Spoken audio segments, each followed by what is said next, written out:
What's up, you guys? MC here. Guys, I want to do a quick little rant on the recent issue with Kizer and their reviews that they post online. If you're in the Kizer Facebook group, a user posted a 1-star review to Kizer's website, which they scrubbed. They moderated it out. When that user called them out on the Facebook page, Kizer responded by saying that during the pandemic, they auto-scrubbed reviews, auto-moderated, whatever you want to call it, and anything with a 1 or 2 star, they scrubbed because of hate speech during the pandemic, which is understandable that they were getting those issues. It shouldn't have happened, but humans are humans. We suck. And they were getting some issues with hate speech and, political messages that didn't pertain to their knives, and I understand why they would want to scrub those things. And they just never corrected it back. So now, whether you believe that or not, it doesn't matter. We have to go with that story because it's the only one we've got. Now, they did say, moving forward, they would post 1 and 2 star or negative reviews as long as they pertain to the knives or the company itself, not, political events or hate speech or any of that. They were still going to personally moderate those things out, which I totally agree. There's no place for any of that stuff on any product site, any business site. Stick to the product, stick to the service. Don't get into political things, not the time or the place. There are plenty of groups for that kind of stuff. Now, hopefully they do that. We'll know if we see the 1 and 2-star reviews start to pop up. And so that being said, we'll have to take Kizer at their word. If you want to keep doing business with Kizer, that's where it is. Now, I'm going to address the other half, and if I get a little negativity for this, so be it. The other part of the problem is the review. The review was just that the knife was ugly. And I guess to me, that's not a good review. That's not a good reason to give a knife a 1-star review, because you knew what you were getting when you purchased it. All these knives you can see right here. I have more Kizer than this, by the way. This is just what I could get to easily. Get a little variety.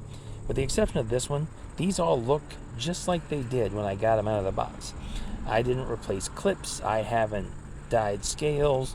I haven't sanded, oiled, boiled. Well, I've oiled them. That's not true. I haven't done anything to alter the appearance or done anything drastic to alter the action or function of these knives. They are what they were when I got them. All I've done is routine maintenance. I haven't, done anything crazy. So this one I dyed, obviously, but that's fine. I still have the white and black version, and I like it too. But because I wanted to dye this one blue, I didn't think it was right to go on and leave a negative review for the color, because I knew what I was getting when I got it, right? Like this one here, I don't really like the black coated blade on this one, but I'm not going to go write a negative review because I knew what I was getting. This is the Cyber blade, by the way. Really cool little knife if you ever find one or have a desire for one. Glass breaker. See? I really don't think the need is there for a glass breaker, but I'm not going to strike that in a review because of a glass breaker, because I saw it, I knew it, I read it in the description, I was aware of what I was getting. So I'm going to ask you guys to be an intelligent reviewer. I like to do reviews, obviously. I like to read reviews. I like to see other people's comments. But starting to understand the difference between, we're knife people. Everybody here's knife boys and girls. So we know the difference between, a lot of us know a bad knife. A bad knife either has, garbage detent. This one doesn't. This is the Critical Mini, one of my absolute favorite Kizers.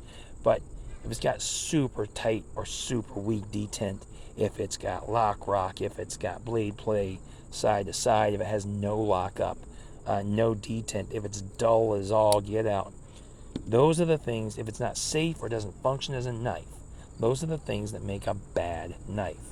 Everything else is a not for me knife. I don't carry this one because I don't love it, but the scales are good. The action's fantastic. No reason I don't. I don't love it, but I can't give it a bad review. There's nothing wrong with it. It's just not my particular favorite knife. But I'm telling you this, if you like the looks of that thing, get one. It's incredible. This is the Towser K. This is the Cormorant. This is the one that really got me into collecting and deciding I need cool knives, right? This I got because I wanted to try 3V, and I love that blade. That thing, you can abuse the crap out of this knife, by the way. This little guy, this is the Swags. Maybe it's a girl. It's designed by a woman. So anyway, this is the Swag Swayback. Great little knife. Now, on this one, I don't love the pocket clip.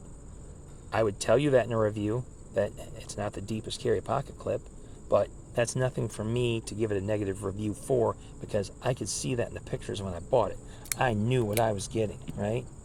This one, there's not much to say about this one. Like, these scales are pretty grippy, I can tell you that. If you don't like real grippy scales, this might not be your guy. Double detent, really cool. So the only thing I would say negative about any of these, and this is just me, this is preference, these scales are super grippy. Like, these scales are grippy. This is the Kizer Mini Roach. These are grippy to the point where I don't even like to carry the knife because it's just a pocket shredder. It's hard to get in and out of the pocket. It's a shame too. It's a beautiful knife, totally my type. Love the blade shape. The ergos are just maybe the best ergos on any knife I've got. 100%. It's an incredible knife. I just don't like the scales. I might strike it on the review for that just because it's so hard to get out of the pocket.